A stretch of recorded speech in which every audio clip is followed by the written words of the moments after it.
A'udzubillahi minasyaitonirrajim. Bismillahirrahmanirrahim. Assalamualaikum warahmatullahi wabarakatuh.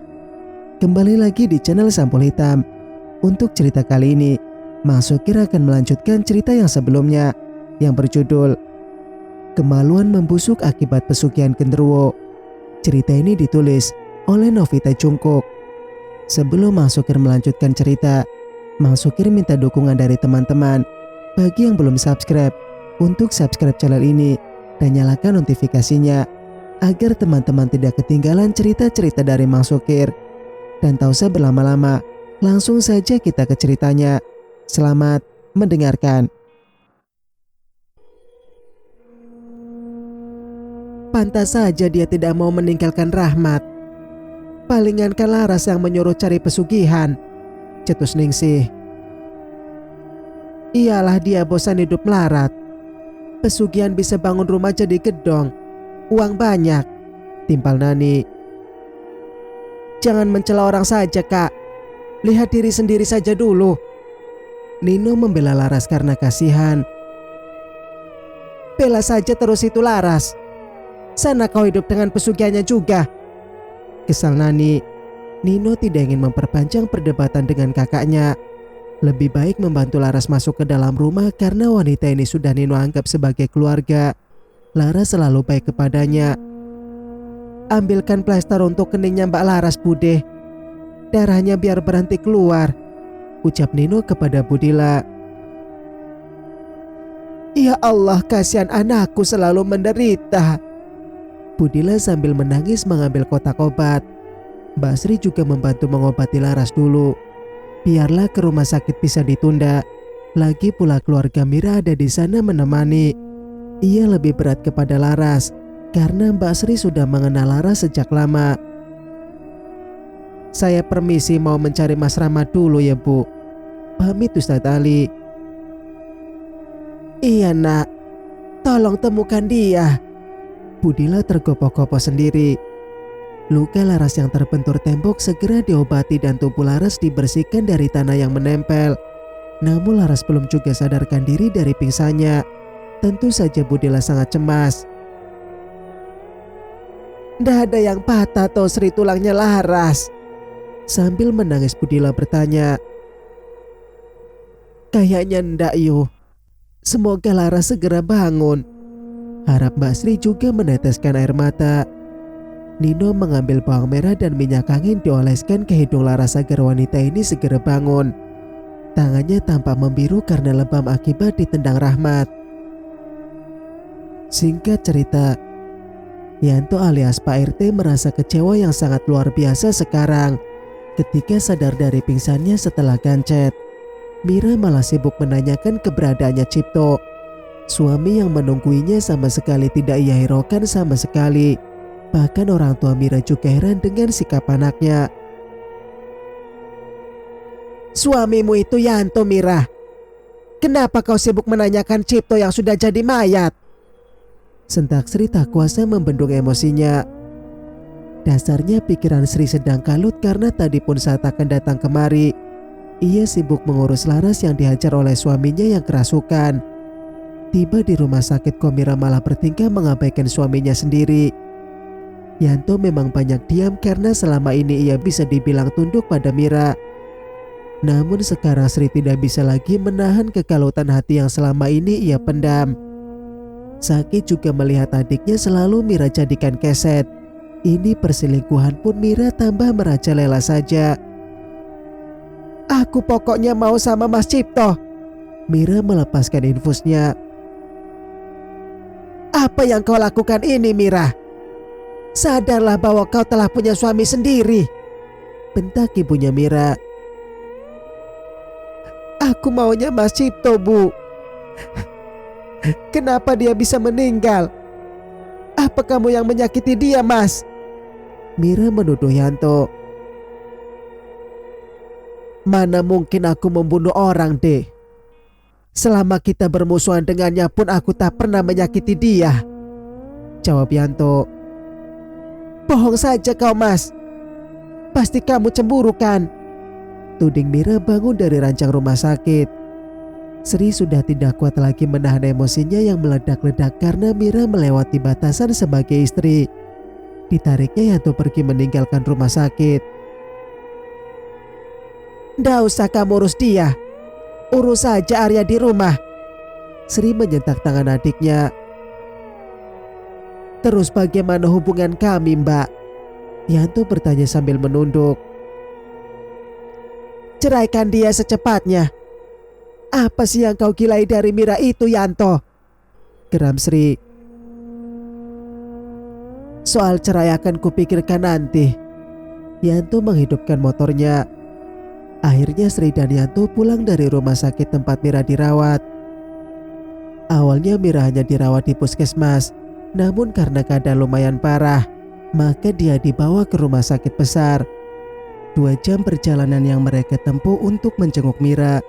Namun sampai sana hanya menelan kesedihan saja. Wanita itu tetap mencari Cipto dan tidak menginginkan kehadirannya Yanto sang suami. "Jika bercerai aku titipkan Arya sama sampean ya, Mbak," ujar Yanto ketika di atas motor. "Memangnya kamu mau kemana?" tanya Sri pula.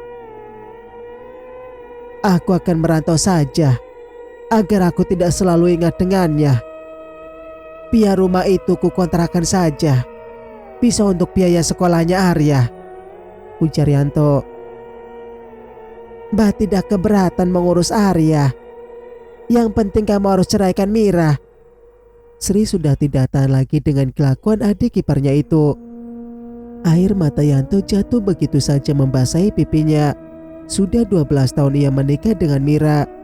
Arya saja sudah berusia 10 tahun dan duduk di bangku kelas 3 SD. Selama ini Mira hanya bergosip dan menekan Yanto agar selalu kerja dan menghasilkan uang banyak. Namun sekarang malah merambat ke perselingkuhan. "Kamu merasa ada yang aneh tidak sebenarnya?"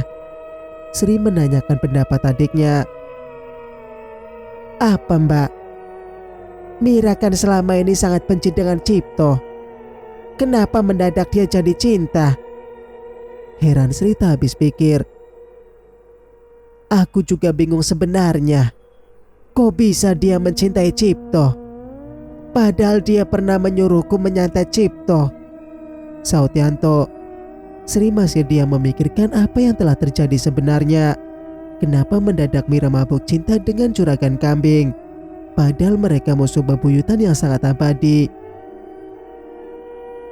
"Apa mungkin dia kena pelet?" cetus Sri tiba-tiba. "Masa iya, Mbak?" Yanto tidak percaya. "Bisa jadi Cipto ingin balas dendam padamu dengan cara mengambil Mira. Jadi dia menggunakan pelet." Sri menerka-nerka. Warga kampung ini 100% masih sangat mempercayai santet ataupun pelet. Jadi ketika selentingan pelet terdengar, maka mereka akan langsung percaya saja.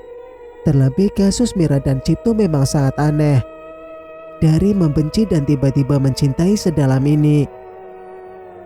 Sementara di tempat lain, Rusdi tersenyum puas ketika para warga sudah berkunjing tentang pesugihan yang Rahmat ambil. Puas rasanya karena sekarang Rahmat dihujat habis-habisan oleh semua orang. Sambil berbaring ia terus tersenyum puas dengan masalah yang menimpa abangnya. Tidak cukup hanya membuat Rahmat menderita akibat santet yang ia kirimkan. Rusdi pun ingin Rahmat dibenci oleh para warga. "Mas." Dek Sima." Tiba-tiba Sima sudah berbaring di sampingnya. Karena Rusdi ini sudah berkecimpung dengan ilmu hitam. Maka setelah ia bersetubuh dengan Sima, Rusdi menyadari bahwa Sima adalah makhluk alam arwah. Rusdi ingin menjauh dari makhluk halus pembawa kenikmatan ini. Namun jiwa lelakinya berontak dan selalu menginginkan sentuhan Sima. Apalagi di pojok kamarnya sana ada uang setumpuk dengan lembaran merah semua. "Terimalah aku, Mas. Aku bisa memberikan kenikmatan dan juga harta berlimpah," pujuknya Sima. "Aku tidak mau mengalami nasib seperti Rahmat." Rusdi mencoba menolak. "Tidak akan, Mas. Dia begitu karena Kilawu," ujar Sima. "Kilawu? Kilau adalah peliharaanku. Dia juga bisa memberikan kekayaan. Rahmat mengambil aku dan juga Kilau. Oleh sebab itu dia harus meniduri para gadis perawan. Jelas Nyisimah. Jika denganmu syaratnya apa yang harus aku lakukan? Tanya Rusdi. Cukup tiduri aku setiap malam Selasa Kliwon. Dan carilah gadis yang lahir di malam purnama penuh. Ucap Nyisimah meliukkan tubuhnya dengan indah. Rusdi ingin menarik tubuh iblis wanita ini ke dalam dekapannya. Namun Nyisimah tidak bisa dipegang oleh tangan Rusdi. Ia hanya berupa bayang-bayang saja. Kita tidak bisa lagi, Mas. Jika kamu memang mau, maka tunggulah malam Selasa Kliwon selanjutnya. Dan berarti kamu menerima perjanjian kita. Jelas Nyisimah. Bimbang Rusdi untuk mengambil keputusan sekarang. Hatinya menginginkan tubuh Nyisimah yang sangat aduhai dan juga goyangan maut iblis betina ini. Namun Rusdi juga takut jika mengalami nasib seperti Rahmat. Ia tidak mau nanti mati begitu. Masih hidup saja hidup Rahmat sudah menderita. Namun otaknya berkata bahwa Rahmat juga ya guna-guna sehingga sakit separah itu. Mungkin saja nanti dia tidak akan begitu. Singkat cerita, Rahmat memang sungguh hilang dan belum bisa ditemukan sampai saat ini. Sudah 1 minggu sejak kejadian itu. Namun sampai sekarang belum ada yang melihat sosoknya Rahmat. Lara sudah kalang kabut mencari suaminya. Menyewa polisi agar mempermudah pencarian. Namun tidak bisa Rahmat mereka temukan. Ustadz Ali dan juga Abah Adi ikut mencari karena Rahmat dicampuri sosok gaib. Tapi mereka tetap tidak bisa menemukan di mana Rahmat sekarang. Hanya Laras yang semakin cemas karena kabar dari kampung sebelah bahwa ada kuburan yang dibongkar sama seperti milik Juragan Cipto. Makan dulu nak. Kamu dari pagi tidak makan. Bahkan kalau dihitung, paling kamu cuma ada makan 5 kali seminggu ini. Budila sangat prihatin dengan nasib anaknya. Aku tidak lapar, Bu. Tolak Laras yang sangat mual jika melihat nasi. Kamu tidak campur sama Rahmat kan, Ras? Tanya Budila membuat Laras kaget. Maksud ibu?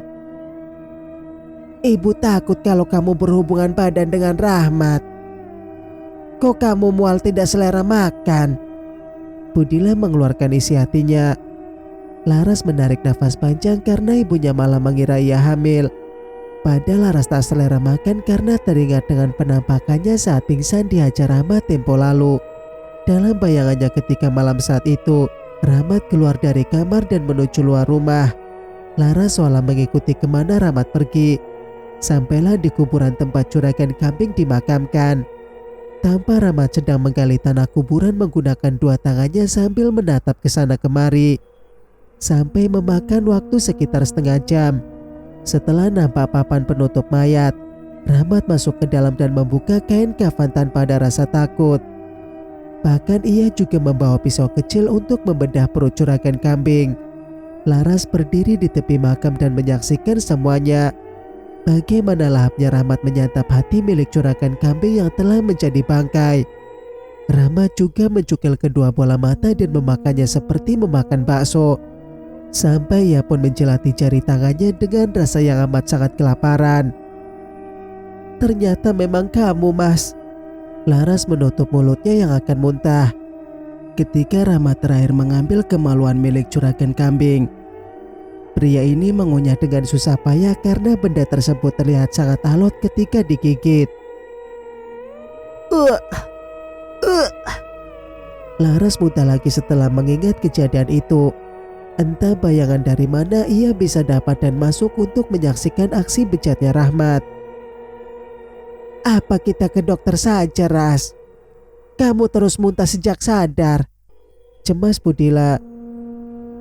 Nanti juga enakan kok, Bu. Aku sekarang mau fokus mencari Mas Rahmat saja dulu, ujar Laras. Akhirnya Budila mengalah kepada anaknya walau dalam hati sangat merasa tidak enak sekaligus penasaran. Budila takut jika Laras sampai hamil dan Rahmat yang belum sehat itu. Bisa-bisa nanti bayi mereka malah Rahmat hajar juga ketika kerasukan. Cukup sekali itu Budila melihat Laras yang dihajar sampai dipicak-picak oleh Rahmat. Sementara itu Laras masih tidak menyerah mencari sosok suaminya. Ia harus bisa bertemu dengan Rahmat apapun yang terjadi. Sedang mereka tenggelam dalam pikiran, sebuah mobil mewah berwarna merah memasuki halaman rumah Laras. Wanita ini sudah takut kalau itu suaminya. Berarti Rahmat menghilang karena kembali menekuni pesugihannya. "Halo semua, apa kabar?" Dianti turun dari mobil dengan gaya angkuh. "Itu Dian, Bu. Dia pakai mobilnya siapa?" Heran Laras bangkit dari kursi. "Kenapa? Kaget ya lihat aku bisa bawa mobil bagus begini?" Dian memamerkan mobil dengan pongahnya. "Dapat uang dari mana kamu, Dian?" Budila mendekati anak bungsunya. Dianti menjauh karena tidak mau disentuh oleh ibunya. Bahkan Dian membersihkan tangannya dengan tisu basah bekas pegangan Budila pada baju yang ia pakai. "Ibu tuh kalau mau megang coba mikir dulu. Baju aku mahal loh, Bu. Belum lagi aku perawatan biayanya yang sangat luar biasa," rutuk Dianti. "Dari mana kau dapat uang untuk semua ini, Dianti? Kau menghilang cukup lama," sentak Laras. "Iri kan kau? Hidupku sekarang enak dan terjamin. Kau cuma bisa melihat saja." Dianti memasang kacamata hitam. Budila sudah merasa tidak enak karena si bungsu yang mendadak muncul membawa harta yang sangat banyak. Pikiran buruk berkelayut dalam diri orang tua ini. Cukup dengan pengalaman Rahmat saja. Jangan sampai keluarga mereka nyusul lagi. Seperti rasa trauma yang tidak mudah hilang dalam pikiran. Budila yakin bahwa putrinya dapat uang dengan cara yang tidak benar. Karena dia tidak punya lulusan yang bisa membuatnya diterima di perusahaan besar. Lagi pula kerja apa yang dalam waktu tidak sampai sebulan sudah bisa membeli mobil, tas mewah dan juga berlian yang bercokol di jari Dianti. Rasanya sangat mustahil jika bekerja sebentar saja sudah mendapatkan uang sebanyak itu. "Kau tentu melihat Rahmat kan, Dian? Tidak akan lama kau hidup dengan uang itu," cetus Laras. Ternyata Laras memiliki perasaan yang sama dengan ibunya. Ia pun menduga jika Dianti mendapatkan uang dengan cara yang tidak benar. "Kalian ini kenapa sih sebenarnya? Kalau iri itu jangan memfitnah orang," sinis Dianti. "Sekarang kamu ngomong sama ibu. Dari mana kau dapat uang ini, Dianti?" bentak Budila tak sabar. "Kenapa ibu sangat ingin tahu? Apa ibu sekarang sudah tidak membela cucumu yang jadi mayat itu? Sekarang berubah sayang aku ya karena uangku sudah banyak," Dianti berkata dengan sombongnya. Tidak puas dengan menampar adiknya saja, Laras duduk di atas tubuh Dianti dan mengajar Dianti membabi buta agar gadis ini mau mengaku dari mana dapat uang. "Kau pikir aku akan terus sabar? Dia itu ibumu, Dianti," geram Laras mencakar mulut adiknya. "Lepaskan aku, brengsek. Aku tahu kau sirik karena sekarang aku lebih cantik darimu," Dianti balas mencakar Laras. "Hentikan sekarang. Kalian mau digunjing orang-orang," geram Budila. Namun mereka berdua larut dalam pertengkaran ini. Dianti tak mau kalah dari kakaknya dan semakin semangat melawan. Sedangkan Laras seperti kerasukan dan bernafsu menyakiti adiknya. Tidak peduli pada lukanya yang mengalirkan darah karena Dianti yang memakai nail art. Kuku Dianti menancap di leher Laras sampai menimbulkan goresan panjang. Kekayaan Dianti yang tiba-tiba itu membuat mereka semua curiga. Apalagi mereka sudah dengar tentang Rahmat yang mengambil pesugihan dari mulut Rusdi. Tentu saja mereka menaruh rasa curiga yang amat besar kepada adik Laras. Tapi mereka tidak ada yang berani menanyakan hal itu karena melihat pertengkaran Dianti bersama ibunya di halaman rumah Laras. Gaya Dianti yang sombong dan angkuh membuat mereka tidak berani mendekatinya. Mereka hanya berguncing di belakang saja memburukan kelakuan gadis itu. Padahal selama ini Dianti dikenal sopan dan ramah. Banyak orang kasihan karena dia juga memiliki banyak penyakit. Namun sekarang semuanya sudah sangat berbeda. Dian juga tampak segar seperti tidak sedang sakit. Biasanya ia terlihat pucat dan sangat loyo ketika berjalan. Malas mengurus adiknya yang semakin susah untuk diatur. Laras pergi menggunakan motornya untuk mencari sosok Rahmat. Cemas dan juga takut jika suaminya sampai tidak ditemukan lagi. Seburuk apapun kelakuan Rahmat, cinta Laras tidak pernah pudar untuknya. Sampailah Laras di pinggir sungai yang airnya jernih. Ia duduk sejenak untuk menenangkan pikirannya yang sangat runyam. Baru saja ia duduk, mendadak telinganya menangkap pembicaraan yang menyangkut namanya. Siapa yang sedang bicara? Laras berjalan mendekati karena penasaran juga. Di balik batu besar tampak Rusdi dan Bapak Dinda sedang berbicara berdua. Mereka tampak serius sambil menatap kanan kiri karena takut ketahuan orang atau pembicaraan mereka didengar. Papa dari kemarin ingin bicara sama kamu, tapi kamu susah sekali ditemui, rutuk Bapak Dinda. Aku sedang ingin sendiri, Pak, dusta Rusdi. Sekarang Papa sangat bingung. Kenapa pelet yang seharusnya untuk Laras malah jatuh kepada Mira? Bapak Dinda berkata pelan namun penuh penekanan. Bagaimana aku bisa tahu? Kan Juragan Cipto yang mengambil dalamannya Laras. Tukas Rudi tampak malas diajak bicara. Laras yang berada dalam persembunyiannya sangat tidak menyangka bahwa dia sebenarnya adalah target. Beruntung Allah masih melindunginya sehingga ia tidak terkena pelet Juragan Kambing. Selama aku jadi dukun, tidak pernah ada kejadian seperti ini, heran Bapak Dinda. Atau jangan-jangan dalaman itu tertukar, Pak, tebak Rusdi. Tadi memang Bapak teliti.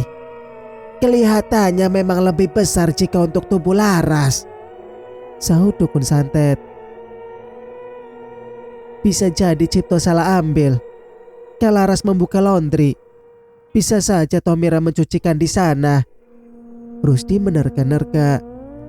Dukun santet manggut-manggut saja karena untuk apa lagi dibahas karena Cipto juga sudah meninggal. Lebih baik ia menyampaikan sesuatu yang lebih penting karena Rusdi sudah menjauh dari dirinya. Entah kenapa pemuda ini seolah enggan berbicara dengan dirinya.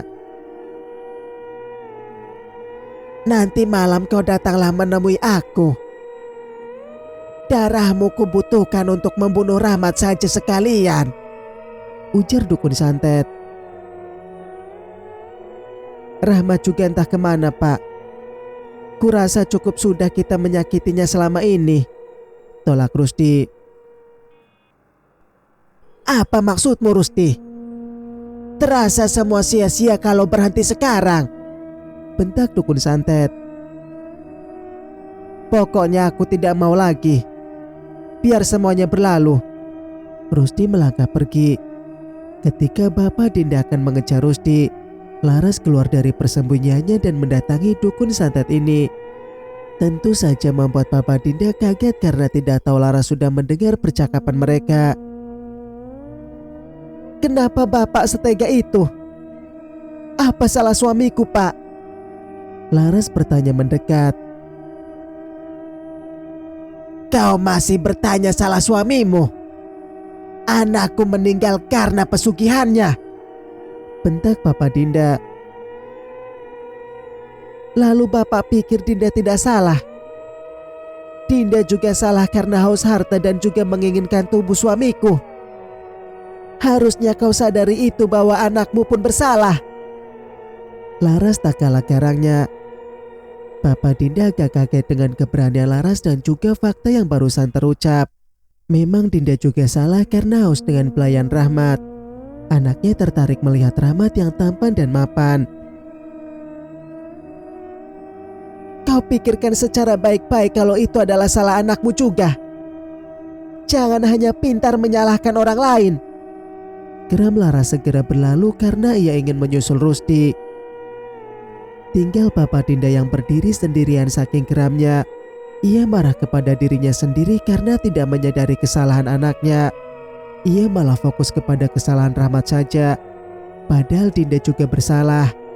Rahmat tidak pernah memaksa gadis atau memperkosa. Ia mengiming-imingi uang agar mereka tertarik. Jika tidak tertarik maka Rahmat tidak akan memaksa. Namun sejauh ini tidak ada gadis yang menolak uangnya. Para gadis meninggal karena keserakahan mereka sendiri. Singkat cerita, Rusdi yang akan masuk rumah jadi kaget karena pundaknya ditarik orang dari belakang. Hampir saja ia tercengkang. Sedikit kaget karena orang itu adalah kakak iparnya. "Ada apa toh Mbak Laras?" Rusdi bertanya heran. Bukannya menjawab pertanyaan Rusdi, Laras malah melayangkan tamparannya dengan amarah penuh. Sedikit pun ia tidak menyangka jika Rusdi tega menyakiti abangnya sendiri. "Aku berjuang keras membawanya ke sana kemari untuk kesembuhannya, Rus. Tapi kau malah dengan teganya menyantet abangmu sendiri," geram Laras. Rusdi sadari jika Laras sudah tahu faktanya. Untuk apa lagi juga berbohong. Ia malah tersenyum menakutkan sambil menatap Laras nyalang. Wajah cantik yang mungil dengan dihiasi hidung mancung. "Dia yang mulai duluan dengan menyakiti Dinda," geram Rusdi. "Itu salah pacarmu juga. Kenapa dia mau menerima Rahmat? Dinda matre, Rus," bentak Laras menggebu-gebu. "Dia menerima karena dalam pengaruh setannya Rahmat." Rusdi masih kekeh membela kekasihnya. Laras tersenyum sambil menangis. Sungguh sakit hatinya saat ini. Ternyata yang membuat mereka sengsara adalah keluarga sendiri. Bukan hanya Dianti yang memberikan luka kepada Sarah. Kini Rusdi juga menyakiti Rahmat abang kandungnya. "Apa kau tidak malu, Rus? Kau terus membohongi dirimu bahwa itu pengaruh setan. Padahal nyatanya kau tahu bahwa Dinda memang meninggalkanmu demi uang dan wajah tampaknya Mas Rahmat," ucap Laras. Rusdi terdiam mendengar ucapan Laras yang benar adanya. Selama ini ia terus meyakinkan hatinya bahwa Dinda sangat mencintai dirinya. Dia begitu karena pengaruh setan saja. "Wanita itu berharap Mas Rahmat akan meninggalkan aku dan hidup bersama dia. Kau itu dibuang, Rus. Untuk apa sekarang kau berjuang sampai seperti ini?" geram Laras. Rusdi masuk membanting pintu saking kesalnya dengan semua ini. Sementara Laras masih menangis merasakan sakit hatinya dari para adiknya. Singkat cerita, sudah 1 tahun lamanya Rahmat menghilang tanpa kabar berita. Berbagai cara telah Laras coba untuk menemukan suaminya. Namun hasilnya nihil. Rahmat bagaikan hilang di telan bumi. Dari kampung ini Laras terus mencari kabar suaminya. Sampai kampung sebelah pun Laras sudah langganan datang hanya karena mendengar selentingan suaminya ada di sana. Namun semua seakan hanya kabar angin saja. Rahmat tidak bisa ia temukan. Kota dan rumah yang dulu Rahmat tinggali pun Laras datangi. Barangkali ada di sana untuk menjauhkan diri dari istrinya. Karena Rahmat juga sempat minta ditinggal oleh Laras. Tempat itu hanya bangunan yang sudah rapuh karena bekas kebakaran. Akhirnya Laras pasrah menerima nasibnya yang harus kehilangan suami. Selama setahun ini ia mencari nafkah dengan laundrynya yang semakin ramai pengunjung. Kebun belakang juga ia rawat dan ditanami bawang serta kentang. Walaupun tidak bersuami, namun setidaknya Laras masih bisa menghidupi dirinya. Bahkan Laras juga bisa memberi uang belanja untuk ibunya. Budila kadang tinggal bersama Laras karena tidak kuat dengan tingkah Dianti yang semakin merajalela belakangan ini.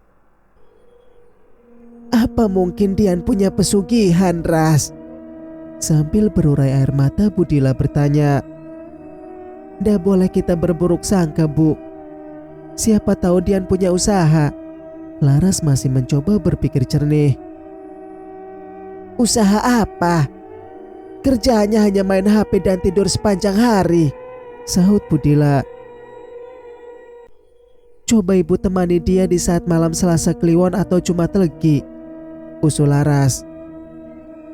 Ada apa dengan malam itu, Ras? Itu biasanya malam sakral, Bu. Mas Rama dulu malam Selasa Kliwon, ujar Laras teringat suaminya. Bukannya nanti malam ini Jumat Legi, Ras? Budila langsung melihat kalender. Ternyata benar kalau nanti malam adalah Jumat Legi. Budila berencana pulang untuk mengetahui kebusukan anak bungsunya. Apa benar kalau Dianti memiliki pesugihan seperti yang mereka curigakan? Sebelum pulang ke rumah, Budila mampir dulu ke rumah Ustadz Ali untuk meminta bekal yang bisa ia gunakan. Ustadz Ali memberikan garam kasar yang telah ia doakan. Bacalah Al-Fatihah sebelum melemparkannya, Bu, pesan Ustadz Ali. Langsung lempar ke tubuhnya ya, Ustadz? Budila bertanya agak takut. Iya, Bu, tetaplah terjaga sampai tengah malam, sahut Ustadz Ali. Setelah menerima garam dari Ustadz tampan itu, Budila bergegas pulang dengan perasaan yang sangat tidak karuan. Hatinya tidak siap jika memang Dianti punya pesugihan. Tapi jika bukan karena pesugihan, dapat dari mana anak itu uang untuk membeli mobil dan juga kebun sawit yang jumlahnya puluhan hektar? Budila, kok jalan kaki saja? Kenapa tidak naik mobil mewah punya Dianti? Ningsih menghadang langkah wanita tua ini. Mau jalan atau merangkak? Itu hak saya, ketus Budila. Cari tahu dong, Budila, dari mana hartanya si Dianti itu? Kok bisa mendadak kaya jadi kolong merat? Sindir Nani. Malas meladeni mereka yang pasti tidak akan berkesudahan. Budila segera pergi mengabaikan mereka yang bersorak sinis karena belum puas menghujat dirinya. Sampai rumah, Budila segera masuk ke dalam kamar untuk menenangkan diri. Tadi Dianti sedang duduk bermain ponselnya. Setiap hari pasti ada pengantar paket yang datang. Entah apa yang Dianti beli. Jika ibunya bertanya, ia akan langsung membentaknya. Bahkan sekarang Budila sama sekali tidak boleh masuk ke dalam kamarnya. Siang hari pun kamar itu ia kunci rapat. Kuncinya terus ia pegang atau dikantongi. Padahal sebenarnya Budila sangat ingin melihat isi kamar Dianti yang sekarang. Ia kerap mendengar suara aneh. Sebagai orang tua, tentu Budila paham suara apa itu. Semua telah ia ceritakan kepada Laras. Laras juga yakin bahwa adiknya mengambil pesugihan.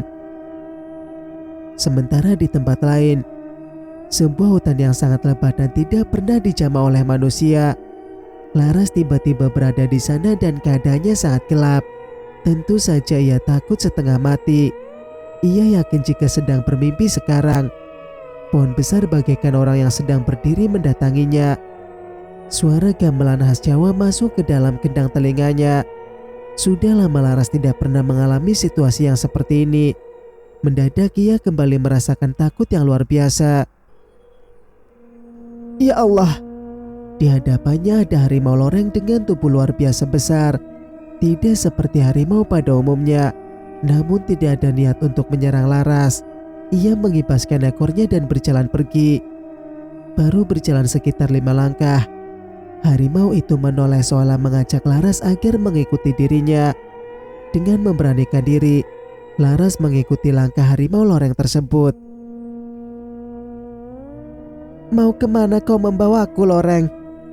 Tanya Laras berjalan di samping harimau. Loreng hanya mengibaskan ekornya perlahan saja dan mengeluskan kepalanya di tubuh Laras. Tibalah mereka di sebuah kerajaan yang pernah Laras datangi. Sebelumnya ia pernah ke sini ketika Kilawu memaksanya untuk menikah.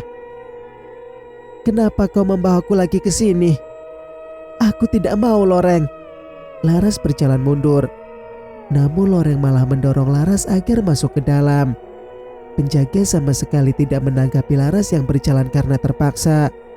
Loreng masih setia menemaninya berjalan masuk. Terima kasih suamiku. Sebuah tawa yang sangat ia kenal masuk ke dalam kendang telinga.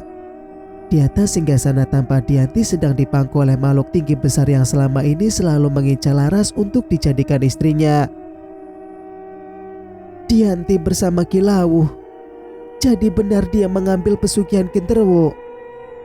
Ya Allah, kenapa keluargaku menjadi sesat? Gumam Laras. Kenapa Dianti tidak belajar dari pengalaman Rahmat yang menderita karena pesugihannya sendiri? Tidakkah Dianti takut jika terkena azab dari Allah? Yang membuat Laras kaget adalah sosok kehadiran orang lain. Rusdi juga ada di singgasana yang satu lagi. Ia bersama wanita cantik yang tak lain adalah Nyisimah. Tampaknya mereka berdua jatuh ke dalam pelukan jin ini. Karena uang membuat mereka jadi gelap mata dan menggadaikan hidupnya. Tidak peduli bagaimana nanti pembalasan yang akan Allah berikan. Biarlah itu jadi urusan mereka, Loreng. Kau tidak usah menunjukkan padaku. Ujar Laras berbalik pergi. Namun Loreng kembali mencegah Laras seolah masih ada yang belum Laras lihat. Terpaksa Laras naik ke atas untuk melihat. Betapa kagetnya Laras karena melihat Rahmat yang sedang dirantai oleh mereka. Bersambung. Nantikan kelanjutan ceritanya di video berikutnya. Mas Sukir pamit. Wassalamualaikum warahmatullahi wabarakatuh.